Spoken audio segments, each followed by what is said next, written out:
G'day ladies and gentlemen, and welcome to Draw with Jazza. I'm Jazza, and this is a video where we're going to talk about motivation, in particular creative motivation. How do you get motivated to start projects? How do you get motivated to keep them going and finish them? Needless to say, pretty much the only reference I can use in talking about this is my own experiences, things that motivate me, because I will be different to other people.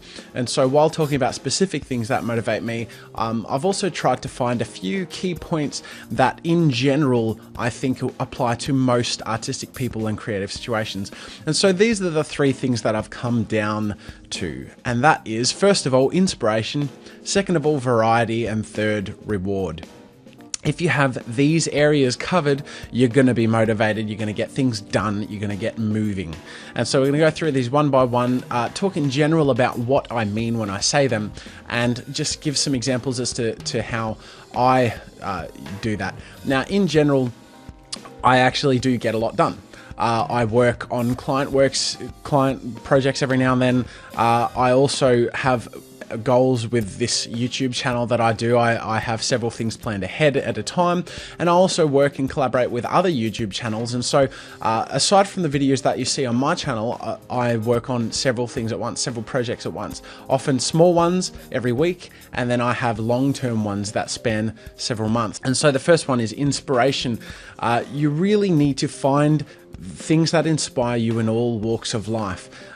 For example, when I was growing up, there was an animator friend who was my dad's friend, and I mean, he was a big grown up when I was young, so I didn't have much to relate to him or talk to him about because I was a kid. But I went to visit him once with my dad to look at his animation stuff and what he did, and it just blew my mind.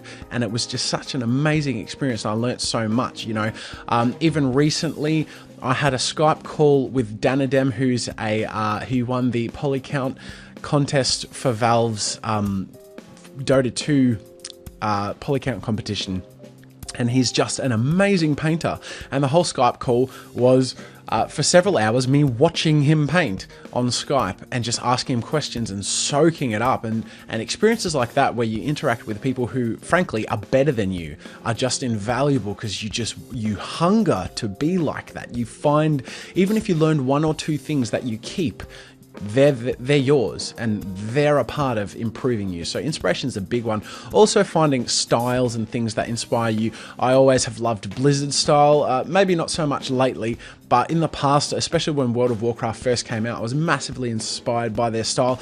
I loved old school sort of Disney movies that were a bit underrated, like Treasure Planet, Atlantis, Iron Giant, things like that. And I also had certain things that I always loved, like medieval things. I always have loved medieval things. And so when I made projects, I often wanted to make medieval projects. And it worked for me because I was always motivated to do them. If I tried to do a sci-fi because I thought it appealed to a market, I wouldn't get very far in it, because I don't really care about it. So you really got to care about this stuff. So the next point is variety. You really need to switch it up. And as I say in this thing on the screen, monotony is the arch enemy of creativity.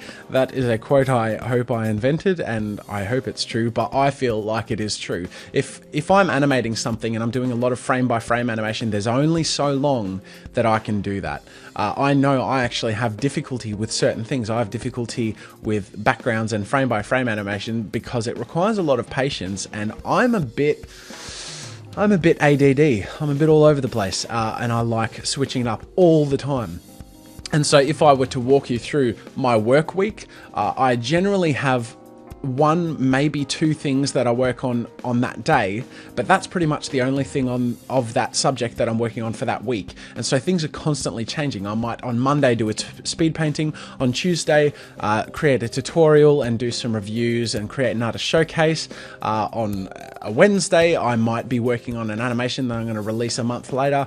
On a Thursday I might do a client job. Do you understand what I'm saying? So it's like in the course of a week, every single day is something different, and I can enjoy today and think, oh, I look forward to tomorrow when I get to do this. And you kind of kind of giving yourself rewards as you go, which leads me to the next one, which is rewards. And this is massively important, because if you're not getting anything out of what you're doing, why do it? You know, you really, if you find something about creative work like art and animation that you love, but you don't quite know what it is, it can be quite tricky because you won't know how to reward yourself. If I feel like I'm a creative person and I like doing creative things, and yet every time I get into these projects, it fades away, then I don't know what I'm getting out of it. I don't know how to give myself that. So you really need to find that. Now, for myself, my rewards are the landmarks. I love seeing things as they progress and feeling really great about that. And I also love seeing the finished product and sharing it. And so they're my rewards. I feel very rewarded. So they're kind of the long-term things. So I might say in a week, finish a fight scene animation and feel just great about that. And that's my reward. You know, so you really got to take your victories rather than being overcritical. You really got to be an optimist to be creative, frankly. And then there are also little short-term motivators that I use sometimes. Like, let's say it comes to about 12 o'clock and I'm halfway through animating a frame-by-frame walk cycle and I'm hungry.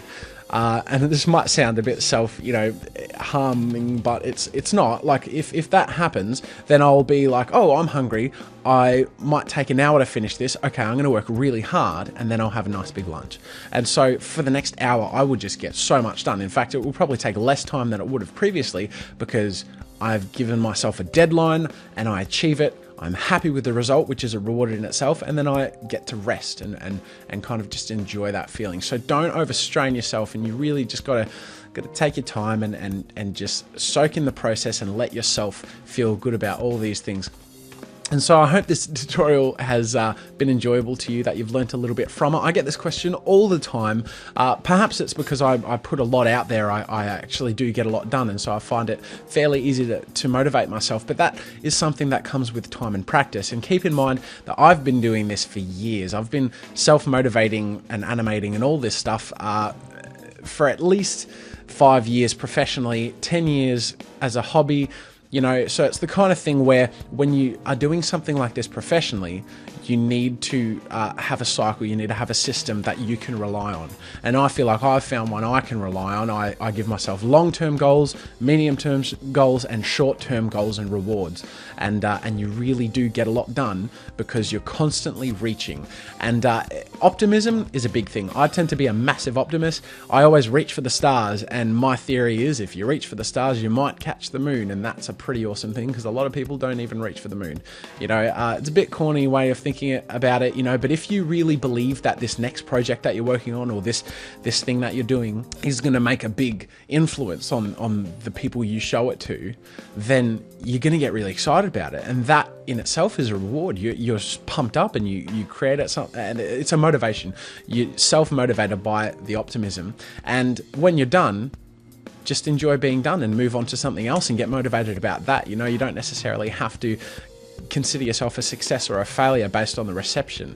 So anyways, I hope this tutorial, if you can call it a tutorial, has been helpful. It is a question I get a lot though, so I thought, look, it's about time I did a video talking about motivation because it's just a massive issue, and no matter how many tutorials I do about frame-by-frame animation or speed painting or whatever, if you're not motivated to do it, what are they good for? So I hope this has been interesting to you. What are some ways in which you guys get motivated? I want to hear in the description. I want to read some of your comments because I'd be interested to see what you say. Anyways, thank you for joining me, ladies and gentlemen. Until next time, I'll see you later. Thanks for watching. Make sure to subscribe if you enjoy my videos. You can download the reference files from this tutorial by clicking the link in the description. And remember to share any art, animation, or game you make on Newgrounds.com. Until next time, see you later.